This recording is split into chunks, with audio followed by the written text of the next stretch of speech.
The heat in perdition's dust was a physical weight, pressing down on the bowed heads of the townsfolk, a grimy fist clenching the very air they breathed.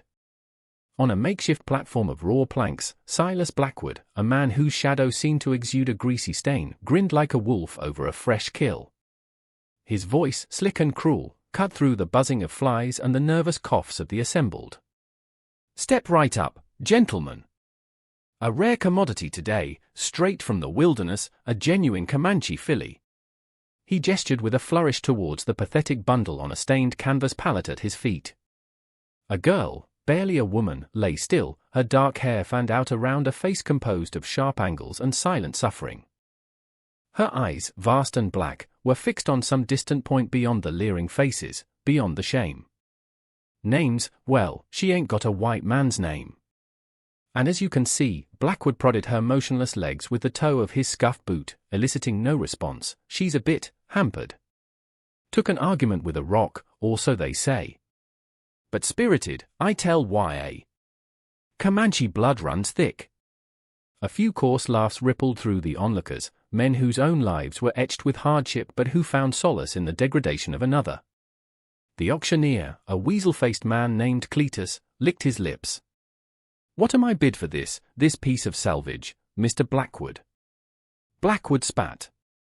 "Salvage, you say? She's breathing, ain't she?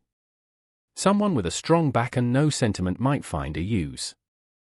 Start the bidding at $10. Silence."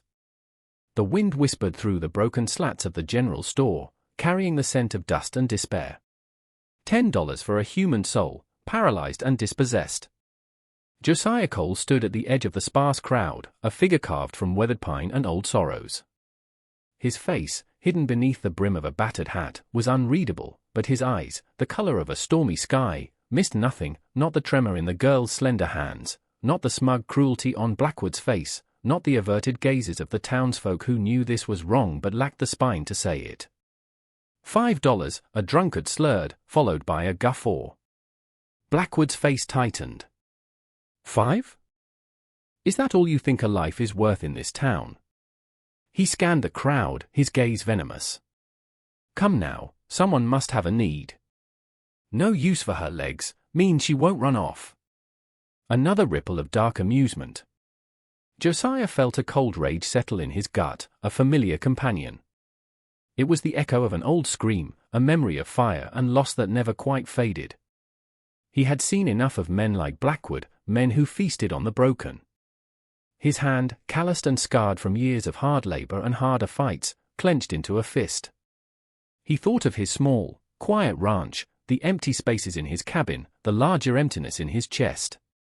He saw not a Comanche filly, but a child, terrified and alone. The bidding stalled at the drunkard's mock offer.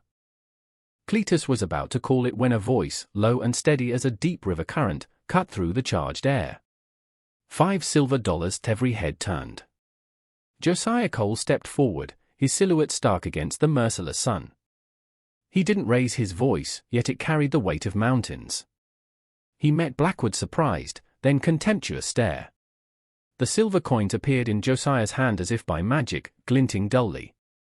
Blackwood's eyes narrowed, suspicion warring with greed. $5 was an insult, but it was also $5 more than he'd had a moment before. Well, the hermit speaks, Blackwood sneered. What's a man like you want with damaged goods, Cole?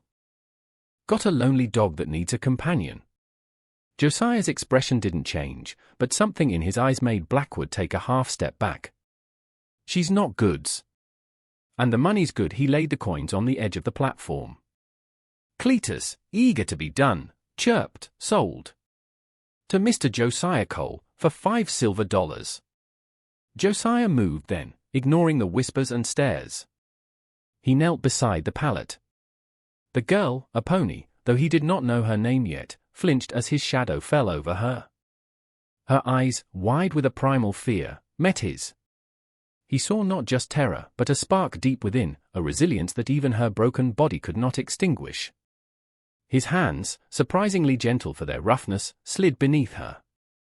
She was light, fragile as a bird. As he lifted her, Blackwood called out, his voice dripping with malice, take care she don't scalp you in your sleep, Cole. Or maybe you like them quiet."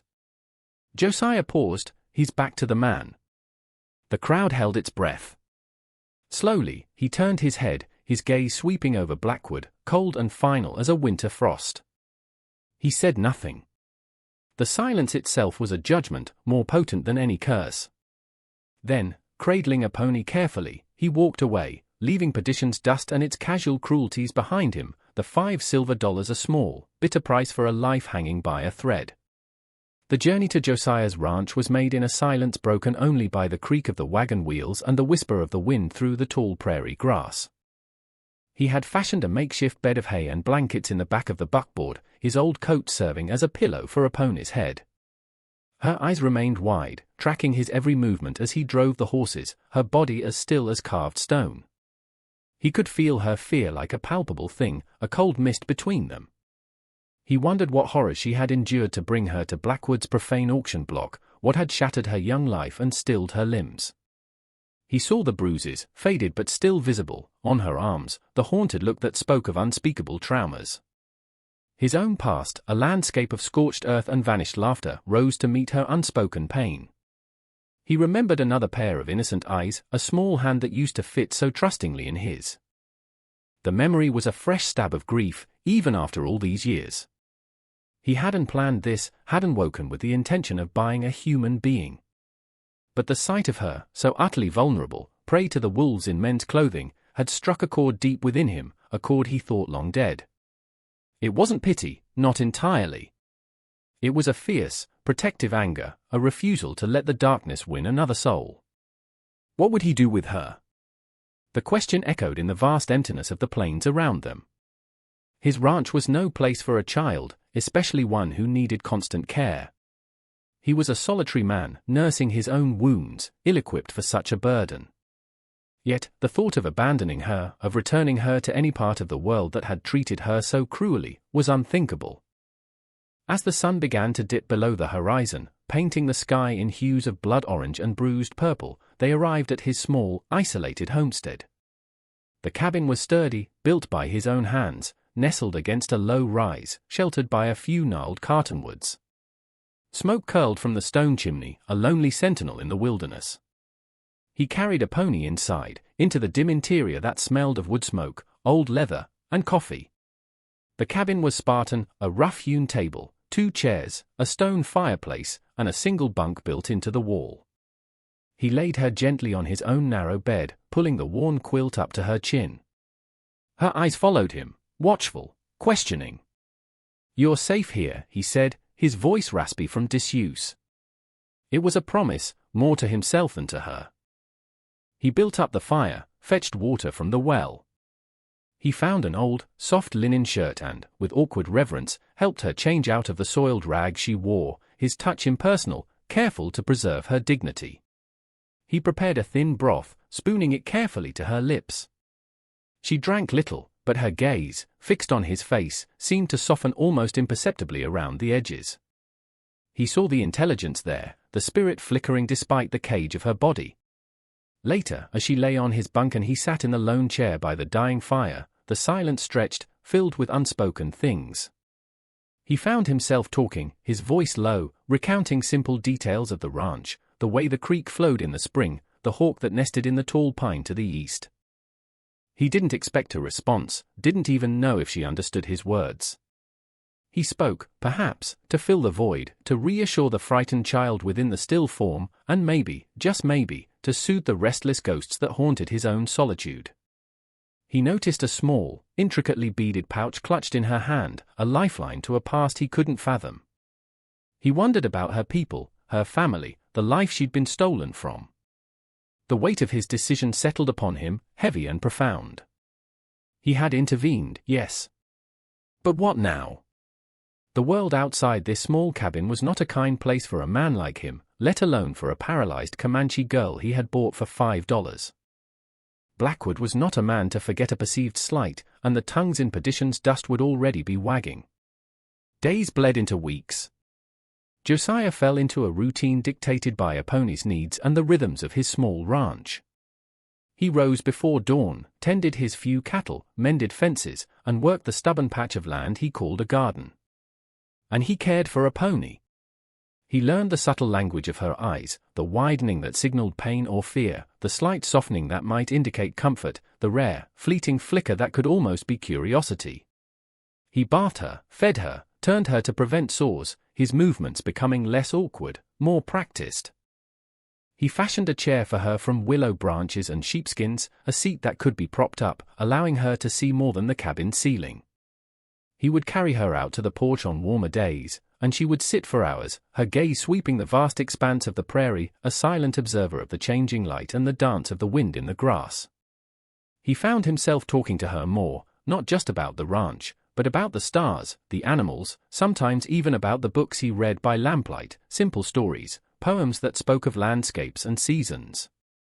He never asked her about her past. The shadows in her eyes were too deep, the trauma too raw. He sensed that words would be an intrusion, a clumsy violation of the fragile peace he was trying to build around her. One afternoon, as he was carefully brushing her long, dark hair, a task he performed with a surprising tenderness, he noticed the small beaded pouch she always kept near. It had slipped open slightly, revealing a flash of color. Gently, he touched it. Her eyes flew to his, a flicker of alarm. "It's all right," he murmured. Just admiring, he saw then, peeking out, a small, carved wooden butterfly, its wings painted with delicate symbols.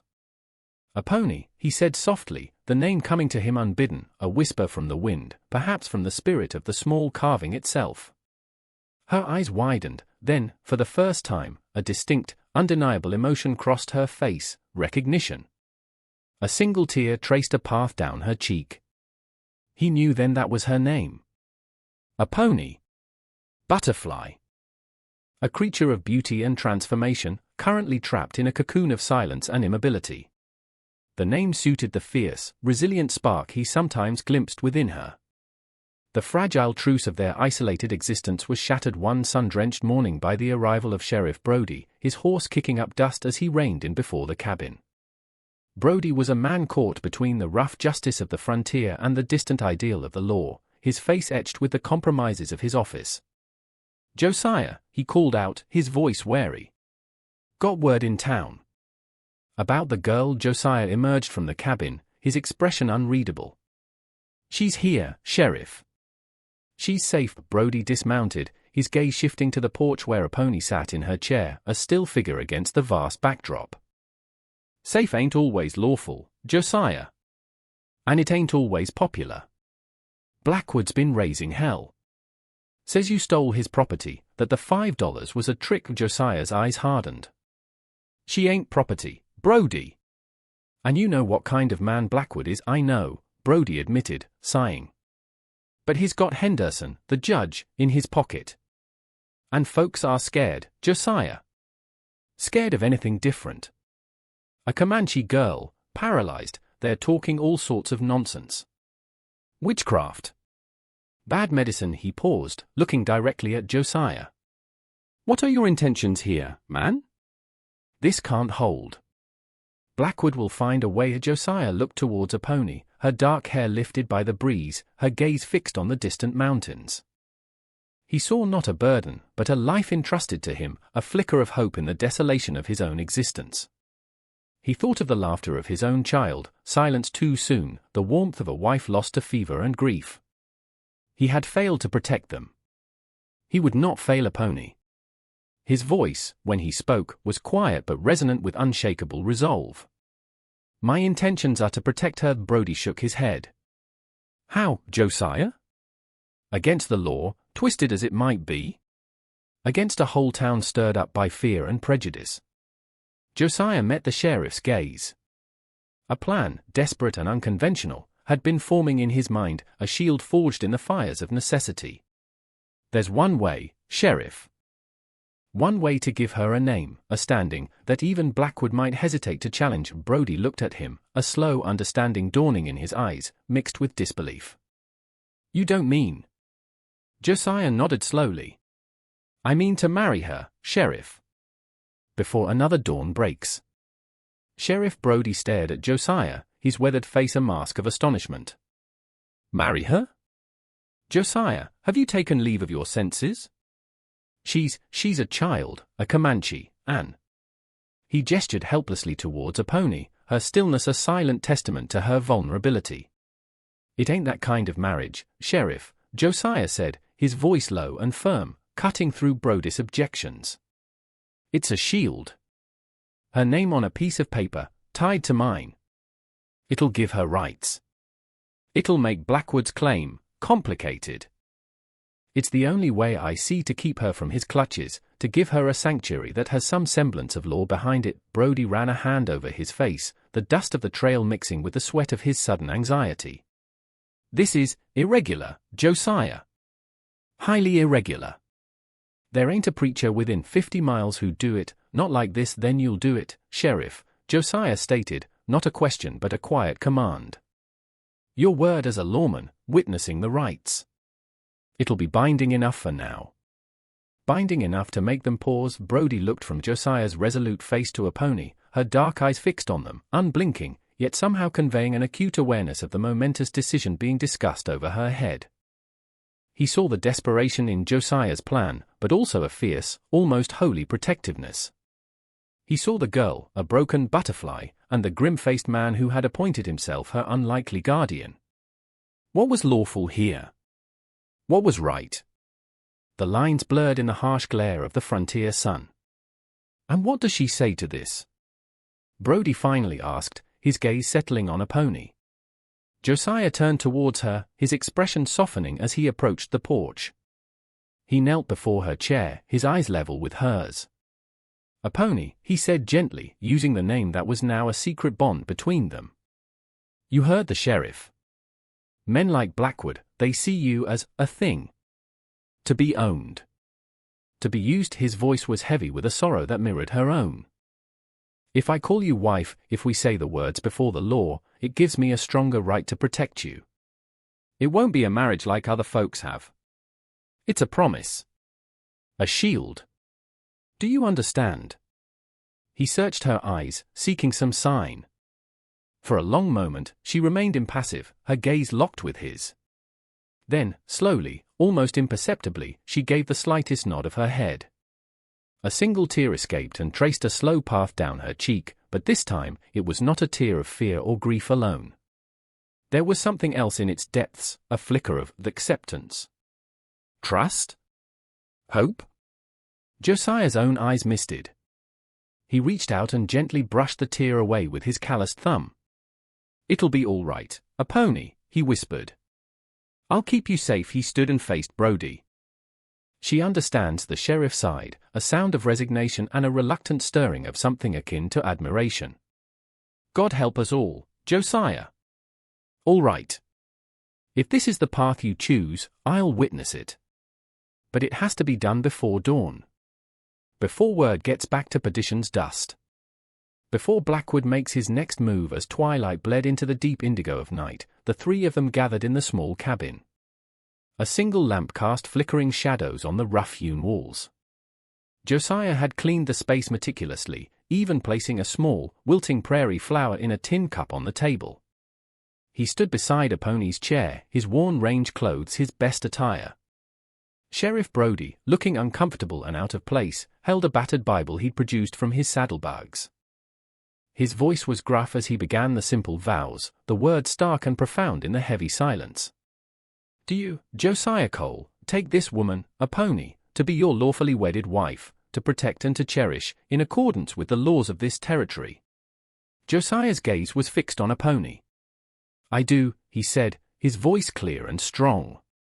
Brody turned to a pony. His voice softened. And do you, a pony, take this man, Josiah Cole, to be your lawfully wedded husband? He paused, knowing she could not speak. He looked to Josiah. Josiah simply watched a pony. Slowly, she blinked once, then twice, a deliberate movement. A silent affirmation in the language they had come to share. She does, Josiah confirmed, his eyes never leaving hers. Brody nodded, closing the Bible. Then by the authority vested in me by this territory, I pronounce you man and wife. He looked weary, as if the act had drained him. May God have mercy on your souls. Outside, the first faint blush of dawn was painting the eastern sky. A new day was breaking, uncertain and fraught with peril, but for Josiah and a pony, it was the beginning of something else entirely. A fragile alliance, a desperate pact, a marriage consecrated not by love, but by a profound human decency in the face of overwhelming cruelty. As the light grew, illuminating the small cabin, Josiah looked at a pony, his wife. A quiet understanding passed between them, a bond forged in shared vulnerability and a mutual will to survive. The shield was in place. Now, they would wait for the storm. The storm arrived 3 days later, not with the subtlety of gathering clouds, but with the sudden, violent fury of a flash flood. Silas Blackwood, his face contorted with rage and wounded pride, rode up to Josiah's ranch at the head of a posse of 4 hard-faced men, cronies scraped from the darkest corners of perdition's dust. They reined in their horses a short distance from the cabin, their presence a palpable miasma of threat. Josiah had been expecting them. He stood on the porch, rifle held loosely in his hands, his stance relaxed but ready.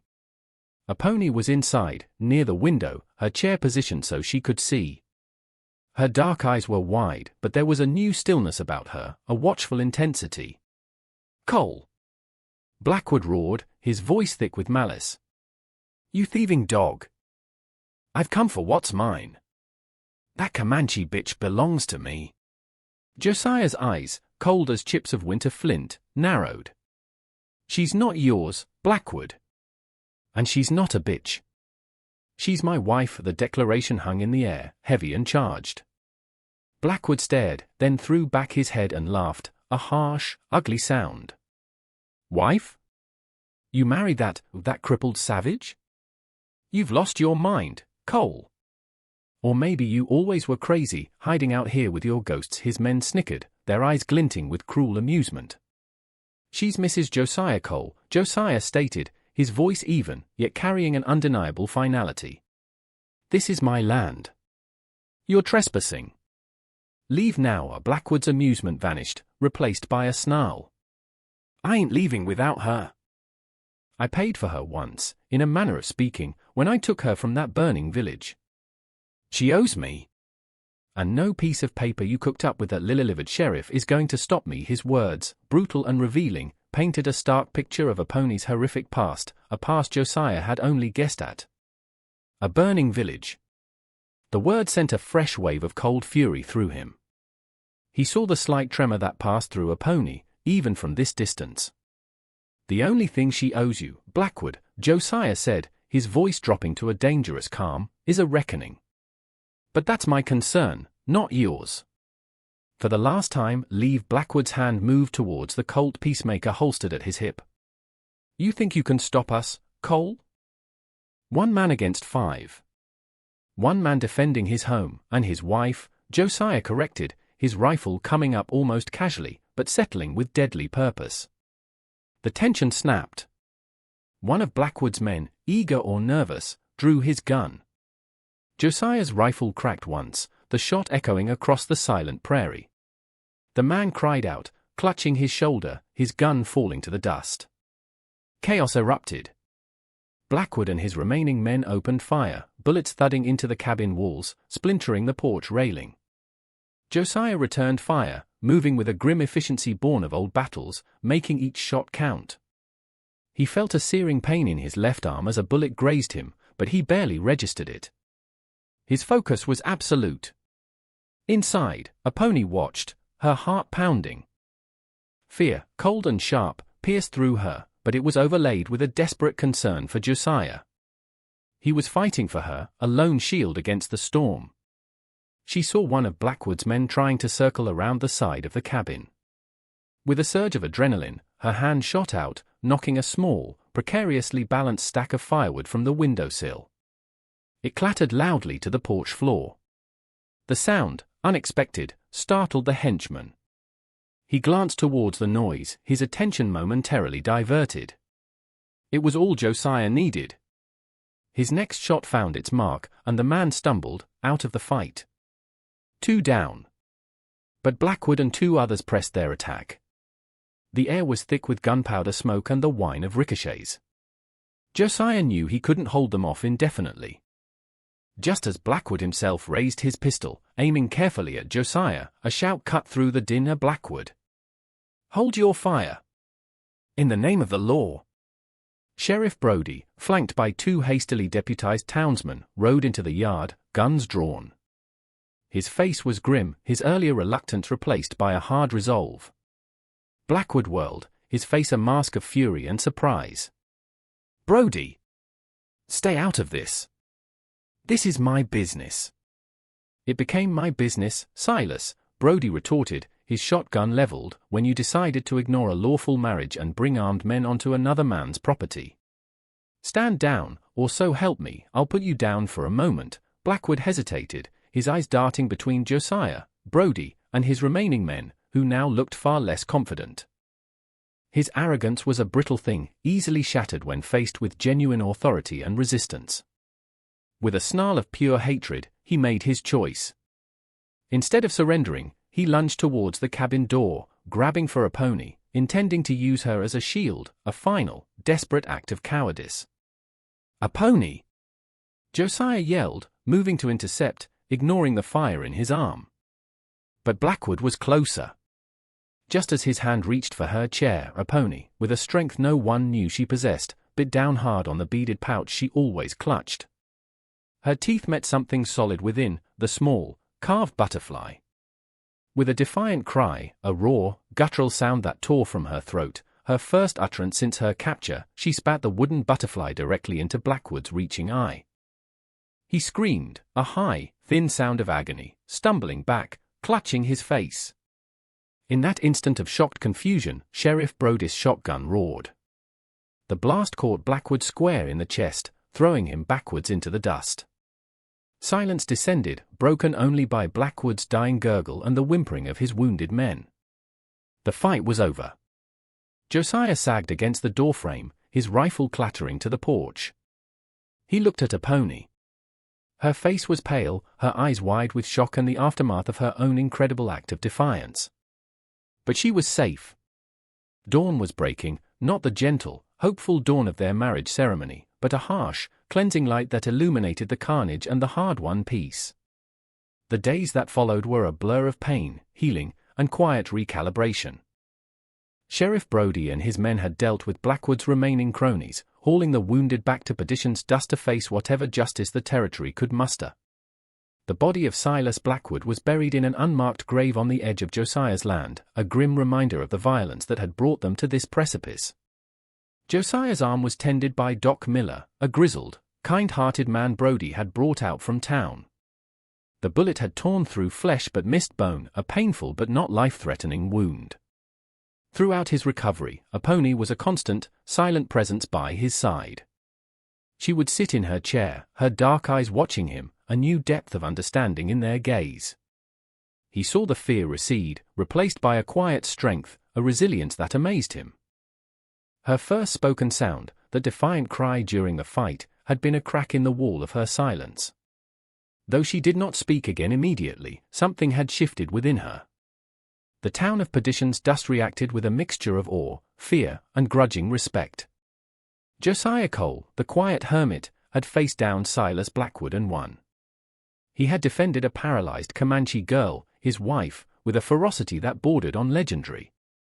Some whispered he was touched by madness, others that he was a saint. The cowardly crowd, those who had averted their eyes at the auction, now spoke his name with a new inflection. A few, emboldened by the sheriff's stand and Doc Miller's quiet approval, made the trek out to the ranch, leaving anonymous offerings on the porch, a basket of bread, a jar of preserves, a few precious medical supplies. Small gestures of atonement, perhaps, or simply human kindness reasserting itself in the harsh soil. The nature of Josiah and Aponi's marriage began to subtly transform. It was still a shield, a pragmatic arrangement born of necessity, but something deeper was taking root. He cared for her physical needs with a tenderness that went beyond duty. He read to her in the evenings, not just from his worn books of poetry, but from newspapers Brody sometimes brought, telling her of the wider world. He described the changing seasons, the flight of birds, the subtle shifts in the landscape, painting pictures with words for her eyes that saw, but could not explore. And a pony, in turn, offered him a solace he hadn't known he craved. Her presence filled the empty spaces in the cabin, in his life. Her silent companionship was a balm to his old wounds. He found himself looking at her, truly seeing her, not just the paralyzed girl, but a pony, the butterfly, with her unbroken spirit and her profound capacity for endurance. He began to understand that protecting her was not just about redeeming his past failures, it was about honoring the fierce spark of life within her. One evening, as he was helping her with her simple meal, her hand, which usually lay limp, twitched. His eyes met hers. A tiny, almost imperceptible movement, yet it was like the first ray of sun after a long winter. He gently took her hand, his calloused fingers covering hers. A faint pressure answered his touch. He began to work with her, patiently, tirelessly, trying to help her regain some small measure of control, some connection to her stilled limbs. He learned later from Doc Miller that her paralysis, caused by a severe spinal concussion during the raid on her village, might not be entirely permanent, that with time and care, some sensation, some movement, might return. It was a fragile hope, but hope nonetheless. The memory of his lost wife and daughter no longer brought only a sharp stab of pain. Now, it was mingled with a sense of purpose. In a pony, he saw not a replacement, but a continuation of life's sacredness, a reason to fight against the darkness, both within and without. He had been a man hollowed out by grief, a pony was slowly, painstakingly, filling that void with a quiet grace. One sun-drenched afternoon, months later, as he sat on the porch mending a piece of tack, a pony beside him in her chair, she made a soft sound. He looked up. She was pointing a slightly trembling finger towards a vibrant yellow butterfly that had landed on the porch railing. Her lips curved into the faintest, most fleeting of smiles. It was the first he had ever seen from her, a fragile, beautiful thing that lit up her face and struck him to the core. He smiled back, a genuine, unburdened smile that reached his eyes. "A pony," he said, his voice thick with emotion. "The butterfly. Her namesake. A symbol of her own tenacious spirit, slowly, tentatively, beginning to emerge." The ranch, once a monument to his solitude and sorrow, had become a sanctuary. The harsh land, which had mirrored his own barren heart, now seemed to hold the promise of growth, of a future he hadn't dared to imagine. Their life would never be easy. The scars of the past, both his and hers, would remain. The prejudice of the world beyond their small haven was a constant shadow. But they had forged a bond in the crucible of shared trauma and mutual respect, a love born not of passion, but of profound care and unwavering commitment. He looked at a pony, at the quiet strength in her eyes, the gentle curve of her healing smile. He reached for her hand, his fingers intertwining with hers, no longer just a caretaker and his charge, but two souls bound together against the odds. "We'll make our own dawn, a pony," he murmured, more to himself than to her. And as the sun dipped towards the horizon, casting long shadows across the prairie, the smoke rising from their chimney was a steady beacon, a testament to the enduring power of compassion and the quiet miracle of redemption found in the most unexpected of places. The question of what makes a marriage, what makes a family, what makes a life worth fighting for, hung in the vast, silent air, answered not by words, but by the shared breath of two souls who had found their unlikely haven.